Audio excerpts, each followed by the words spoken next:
দর্শক, Zia orphanage trust মামলায় খালেদা জিয়ার আপিলের শেষ দিনের শুনানি চলছে। এই মুহূর্তে উচ্চ আদালতে আছেন সহকর্মী হাবিবুল ইসলাম। আমরা সরাসরি যুক্ত হচ্ছে হাবিবুলের সঙ্গে।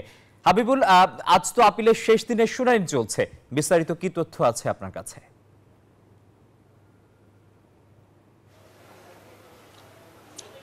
আসিফ, আপনাকে ধন্যবাদ।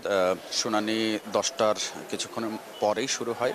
এরপর দীর্ঘ সময় ধরে খালেদা জিয়ার আইনজীবী ব্যারিস্টার রুহুল কুদ্দুস কাজল তিনি এই আসামির পক্ষে নানা ধরনের প্রেক্ষাপট বা যুক্তি তুলে ধরেছেন এবং তিনি যে বিষয়গুলো আজকে তুলে ধরেছেন যে এই যে বিএনপি চেয়ারপারসন বেগম খালেদা জিয়াকে এই মামলায় ফাঁসানো হয়, আসলে তার এই ঘটনার সাথে কোনো ধরনের সম্পৃক্ততা ছিল না। এবং এই যে মামলায় বলা হয়েছে যে জিয়া অরফানেজ ট্রাস্টের নামে যে কুয়েত সরকারের দেওয়া যে টাকা, অর্থাৎ যে মার্কিন 12,000 মার্কিন ডলার, সেই টাকা কিভাবে অন্য অ্যাকাউন্টে গেল সেই বিষয়টি নিয়ে আজকে চুলচেরা ব্যাখ্যা দিয়েছেন।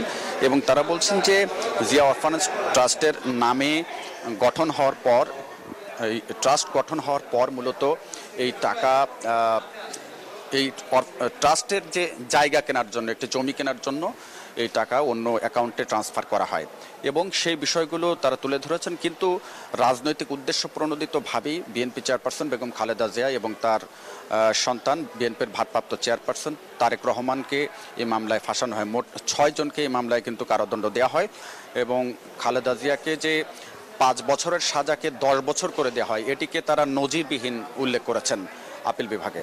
এবং তারা বলেছেন যে ভারতীয় উপমহাদেশের ইতিহাসে কোনো মামলায় হাইকোর্টে, বিচারিক আদালতের রায়ের পর হাইকোর্টে আসার পর এরকম সাজা বাড়িয়ে দেওয়ার ঘটনা নেই।